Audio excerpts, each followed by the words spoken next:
A guerra no Morro dos Macacos. Catador é morto em confronto entre traficantes. Os criminosos do Morro São João, do Engenho Novo, tentaram invadir a comunidade ali de Vila Isabel. A reportagem é dele, do Homem-Bala Jackson Silva, na tela, por favor.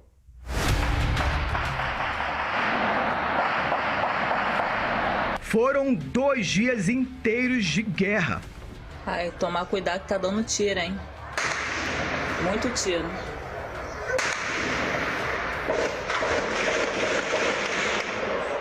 Morro dos Macacos, Vila Isabel, zona norte do Rio.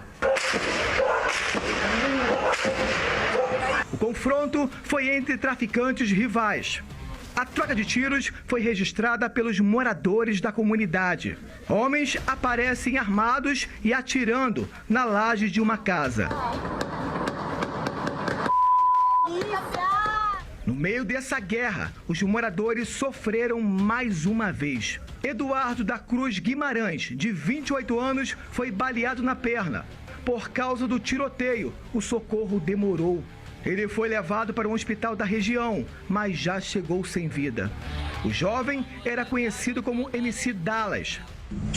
Vem que eu tô livre, vem que eu tô livre. Desce rebolando e me chama de Zé Deli. Segundo os moradores, ele era autista, mas nunca teve um diagnóstico médico sobre a deficiência. Eduardo trabalhava como catador de reciclagem. Não venha desafiar, porque eu sou bigode fino. Eu vim é pra rimar. Nas redes sociais, os amigos lamentaram a morte de MC Dallas. O Morro São João, que fica ao lado daqui do Morro dos Macacos, serviu como ponto estratégico para a tentativa de invasão de traficantes. Bandidos da mesma facção criminosa também ajudaram. À noite, a situação ficou ainda pior.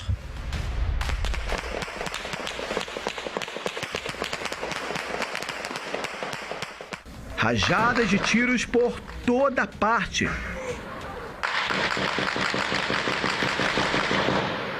Com um fuzil, um dos traficantes grava um vídeo perto de uma imagem de Nossa Senhora da Aparecida. Na manhã desta sexta-feira, foi possível ver as marcas de tiros nas paredes das casas. Um veículo blindado e viaturas ajudaram na operação. Os PMs seguiram em busca dos bandidos. Apesar da ação da polícia, os moradores continuam com medo. A violência na região ainda é um desafio para o Estado. E olha só, gente, os confrontos no Morro dos Macacos entraram no terceiro dia com intenso tiroteio. O Jackson Silva me contou isso aqui na redação. Os moradores relataram até que granadas foram lançadas nessa guerra entre facções rivais. É por isso que eu vou até lá agora com o Homem-Bala Jackson Silva, que sempre traz muitas informações e detalhes. Ele tem muito contato na polícia e automaticamente apura tudinho. Jackson, boa tarde para você. Com certeza, os últimos 3 dias foram de terror para os moradores do Morro dos Macacos. Como é que está a situação agora e o que a polícia disse a respeito dessa tentativa de invasão, amigo? Boa tarde. Olá, Caio. Boa tarde a todos. Realmente você expressou bem. Terror aqui no Morro dos Macacos. Agora, nesse momento, o clima é de aparente tranquilidade, mas os moradores estão com medo. Isso porque os bandidos rivais continuam no alto do morro, tá? Agora, Caio, olha só. Há 2 dias, né, começou essa invasão dos traficantes. Como é que foi? Eles saíram do Morro São João, se uniram com traficantes do Complexo do Lins e também da Maré. Se uniram e invadiram essa comunidade. Pra você ter uma ideia mais ou menos, alguns invadiram de moto e outros entraram pela mata. Segundo os moradores, eles vieram de carros e também de motos, passando por esta rua aqui. Houve intenso confronto. Eu vou pedir para o Pedro Mota mostrar para você como ficou o cenário daqui. Mostra ali, Pedro Mota. Olha só o cenário, Pedro, Caio. Marcas de tiros por toda parte. Agora, olha só a lateral daquele prédio, o reboco que está ali com tiros de fuzis. E não ficou só nisso não, tá? Mais tiros por toda parte. Olha só esse outro prédio. Vem aqui, Pedro, por gentileza, vamos mostrar esse outro prédio aqui também, ó. Várias marcas de tiros. É assim que os moradores vivem, Caio. Aí você pensa assim, não, isso aqui é um cinema, foi gravando um filme? Não. é a realidade de quem vive aqui. Agora, sobre o MC Dallas, ele infelizmente foi baleado, acabou morrendo. Então, os moradores não sabiam disso, só soube bem depois. O que aconteceu? Ele foi baleado ontem à noite, mas os moradores só conseguiram socorrê-lo depois que os tiros acabaram, né? Meus sentimentos para o senhor, como é que foi isso? Por volta das 5 horas da manhã, a gente está sempre dentro da comunidade por conta desse problema todo. Os moradores relatando que tinha uma pessoa gemendo nos caminhos do alto, e a gente, sem saber como a comunidade estava passando por essa tribulação toda, tivemos coragem de sair no meio a todo esse problema para ajudar, para acudir quem era essa pessoa. Quando chegamos lá, nos deparamos com ele já no chão. Tinha, se eu não me engano, um parente dele próximo. E ali a gente foi tentando de tudo para poder levá-lo até o hospital. Descemos com ele, comunidade abaixo, e levamos até o Andaraí. Só que chegando lá, a gente teve a infeliz notícia de que ele já não tinha chego com vida. O senhor Haroldo é o presidente da associação aqui do Morro dos Macacos. Esse é o cenário que eu acabei de mostrar para vocês, né? Para vocês que estão assistindo ao SBT Rio. Vejo prédios baleados, casas baleadas, metralhados, carros também. É assim que vocês vivem, infelizmente, né? É uma triste realidade da comunidade, né? Como não só a nossa, como diversos do Rio de Janeiro. Mas a gente prossegue vivendo a nossa vida, o nosso dia a dia, lutando, entendeu? E pedindo também por infraestrutura, pedindo por igualdade, por qualidade de vida para os nossos moradores. Que a segurança não é somente a segurança, é um conjunto de coisas que vão fazer a diferença na vida dos moradores. Que é o que vem acontecendo dia após dia. Hoje, infelizmente, como nós chamávamos de Dalo, o Eduardo, vai entrar numa triste estatística, entendeu? De mais um jovem pobre de favela, de comunidade, que foi vítima de um problema que vem acontecendo na nossa cidade. Senhor Haroldo, muito obrigado. Agora, Tainá, ele ia completar ano agora, dia 16, né?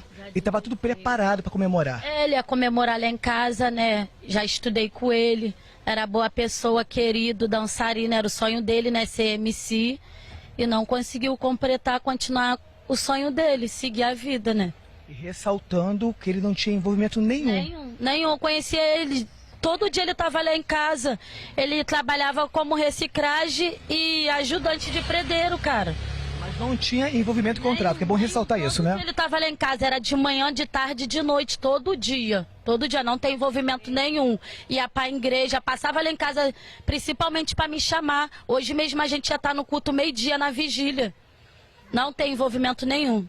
Qual é a música que lembra o MC? A música que ele gostava era qual? Esqueci qual música.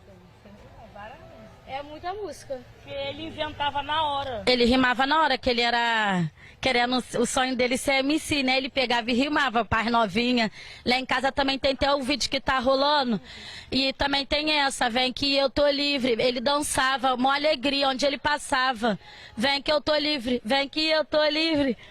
Desce rebolando e me chama de Zé, deu livre. Nunca mais a gente vai escutar, toda hora ele cantava. Da Páscoa também, na Semana Santa ele lá em casa rimou. Comprar uma caixa de bombom, Ferreiro Rocher, ele rimou para as meninas na hora. Muita tristeza. E qual é a música que lembra esse cenário aqui da comunidade? Era só mais um dia que a estrela não brilha. Ele era funkeiro, mas era pai de família. Tá aí, Caio. Essa é a situação aqui no Morro dos Macacos. É com você. Olha, Jackson, sabe o que acontece que me chama a atenção? Eu queria estar também ao vivo com a Polícia Militar. Você sabe por quê? Porque eu tenho certeza que o setor de inteligência sabia que ia acontecer alguma coisa ali. Não adianta. Eles fazem um levantamento, sabem quando vai ter aquela movimentação de uma comunidade para outra para poder ter algum tipo de invasão e nada foi feito ali. E mais uma vez, sabe, Jackson, sabe, Tainá? É uma pessoa inocente que acaba morrendo. Que agora a gente precisa, nós que somos negros, precisamos chegar aqui e falar assim: ó, ele era trabalhador, ele era isso e aquilo. Ter que justificar quem é a pessoa que foi vítima da criminalidade aqui no Rio de Janeiro. É aquilo que eu falo, Carlos Augusto. Já que não espera só um pouquinho que eu vou voltar com você aí. Mas, Carlos Augusto, essa violência, ela parece que não vai ter fim. A gente sabe dessa migração de criminosos de uma comunidade para tentar ir para outra, para tomar o território, porque o tráfico de droga, a venda de drogas é rentável para eles, movimentam milhões de reais aí, e automaticamente as vítimas são os moradores da comunidade que não tem como sair daí para morar numa zona sul, numa cobertura. Ô Caio, em 2010, não sei se você lembra, em 2010, foi inaugurada a 13ª UPP no estado do Rio de Janeiro, e ela foi no Morro dos Macacos. Foi muito simbólico isso, porque eu sei porque eu morava lá, né? Eu morava em frente. Eu morava na Barão de Cotegipe, ali em Vila Isabel, eu morei ali quase 15, 20 anos. Então, assim, os imóveis foram restabelecidos, começaram a se valorizar e houve uma esperança nos corações das pessoas que ali residiam. Por quê? Porque a UPP trazia esperança, não de polícia, como disse aquele morador ali, muito bem falado por ele, mas a esperança de serviços, de dignidade para as pessoas. Mas se não fosse a roubalheira do Sérgio Cabral, poderíamos ter até um programa que poderia estar funcionando até hoje. Exatamente. Infelizmente, caiu por terra por falta de dinheiro e por falta de investimento. E até hoje a gente vê a roubalheira, infelizmente, Caio. Só alguns personagens, né, eu não sei se são todos, logicamente que não são todos, mas alguns personagens ficam só mudando. Então, assim, as pessoas não têm os serviços porque alguns personagens só ficam mudando. E aqui eu não devo nada a ninguém, eu posso falar o que eu quiser. E aí, Caio, o que acontece? Você vê hoje uma comunidade com outro aspecto, né, um aspecto de violência novamente, onde a polícia, aí você fala assim, teve que provar que era trabalhador. Graças a Deus a polícia não foi acusada de nada nesse momento, foi uma guerra de tráfico. Você também disse assim, a Polícia Militar devia saber. A Polícia Militar recebe mais de 200 informações diárias de ataques de facções rivais.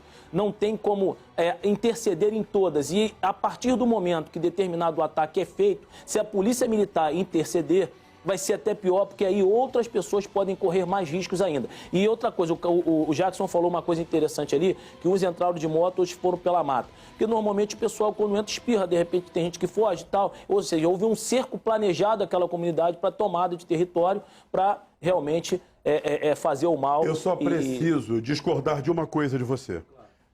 Acho que a gente está aqui para debater e falar sobre isso. Claro. Eu acho que se a gente tem um setor de inteligência em todas as nossas polícias, eu não tô dizendo que eles justamente para poder apurar essas coisas... Não, é o que eu estou falando, porque sim, a gente sabe, a gente conversa com o pessoal e sabe que chega uma informação. A gente precisa de ter mais policial para poder apurar. É verdade. Eu não posso deixar que um morador, um MC, um cara que tinha uma história, que trabalhava, que possa ser mais uma vítima da violência, sabendo que não vai ter essa investigação ali para dizer quem foi que matou. Não, mas olha eu vou só. voltar lá mas com o Jackson desculpa, Silva. eu não estou desfazendo, pelo amor de Deus, com certeza, eu da entendo. morte do menino, não, Deus me livre. Você está aí com o presidente da Associação de Moradores, o Haroldo. Haroldo, é muito importante a gente falar sobre esse assunto. Você sabe por quê? Porque é sempre a pessoa de bem que é vítima da violência. A imagem do Pedro Mota agora mostrando essas paredes aí das casas e os muros, com esses buracos aí. Muito obrigado, Pedro. Olha isso aí. Isso aí, para mim, acaba sendo, sabe, a falência da segurança pública, irmão. Por quê? Se a polícia não tá ali e esses caras saem de um lugar e vão para outro, metendo bala porque eles querem, eles estão desafiando a todos nós, e principalmente o Estado, para levar o terror para dentro de uma comunidade. Então, Haroldo, é aquilo que falta tudo para vocês. Falta até a dignidade. E, infelizmente, quando falta tudo isso, vocês acabam sendo vítimas e reféns da violência. Não é assim, Haroldo? É verdade, na comunidade a gente passa por uma série de problemas. A segurança é um dos pontos mais altos, né? E tudo que a gente, quando fala de segurança, a gente fala de uma estrutura geral. Não é somente da presença policial, mas é da presença do Estado de uma forma completa, com infraestrutura, trazendo dignidade, trazendo saúde, trazendo educação, trazendo um todo. Esse pacote todo, o nome se chama segurança. Então a gente quer pedir sim, que a gente precisa de paz, a gente precisa de dias, que nós temos aqui dias livres, como a Constituição garante o direito de ir e vir. E nós precisamos que tenhamos dias de mudança, dias de transformações com paz, com transformação. Esses moradores precisam de dignidade, os moradores precisam ter vida diferente. Nós precisamos, não é porque nós nascemos numa situação de comunidade, nós moramos na comunidade porque não temos para onde ir. A comunidade, ela precisa de mudança, e é uma mudança quem traz é o Estado, com a dignidade, com a estrutura, a prefeitura. É um conjunto de coisas que fazem com que o dia desses moradores sejam diferentes, que fazem com que tudo se englobe com o nome segurança. Claro, a gente passa aqui por dias terríveis. Quando a gente fala de associação de moradores aqui, a gente acaba virando aqui uma subprefeitura dentro de uma comunidade, onde a gente busca por amparo, muitas vezes não somos escutados, órgãos que muitas vezes viram as costas para nós, mas o que a gente está aqui, a gente não desiste, tudo pelo morador. A gente tem que, com as pequenas forças que nós temos aqui, é brigar o dia a dia, lutar. E é isso que a gente precisa que haja uma transformação. A gente precisa de paz. O que mais a gente passa aqui em qualquer parte da comunidade é o morador pedindo por dias de paz, por dias que se retornem por dias tranquilos, porque nós não suportamos mais o que está acontecendo em nossa comunidade. E aquilo que a gente fala, Haroldo... tinha me falado que a casa do Dallas é extremamente humilde, que ele lutava, né, trabalhando todo dia para comprar comida do dia a dia. Fazia biscate, né? Onde ele passava na comunidade era rimando música, alegrando todo mundo, as crianças, os adultos, tudo. Não tinha uma pessoa que não ria com ele, fazia o biscate dele. Ele é inocente, ele catava latinha. O biscate dele era catar reciclagem. Eu tô aqui falando pelo Eduardo. A gente fala que quando o Eduardo Dallas, né, você fica muito emocionada. Por quê? Sim, porque ele deixava todo mundo alegre e hoje em dia não vai estar mais aqui. Me ajudava muito, muito mesmo. Que eu precisava para ele carregar meu material, dava ali a burjeta para ele, carregava até na minha casa. Quarta-feira mesmo, eu subindo da feira, encontrei ele aqui no mercadinho, deixou minha bolsa até em casa. Só tristeza, né? Acontece uma situação como essa, Jackson? A gente só quer paz. Quando a gente vê, quando a menina fala assim, ó, ele fazia o biscate dele, é porque, infelizmente, esse rapaz que era cheio de sonhos, não tinha um trabalho, não tinha uma carteira assinada. Então tinha que também lutar a cada dia para poder sobreviver. Só que hoje, o errado dentro da comunidade é o crime organizado. A polícia faz o trabalho dela certeiro, mas o errado é o crime organizado. E, infelizmente, as comunidades vivem à mercê do que essa bandidagem acaba fazendo em vários pontos do estado do Rio de Janeiro. E isso tem que acabar. 12h27, obrigado, Jackson, e meus pêsames a todo o pessoal da comunidade do Macaco aí por causa dessa perda, tá, gente?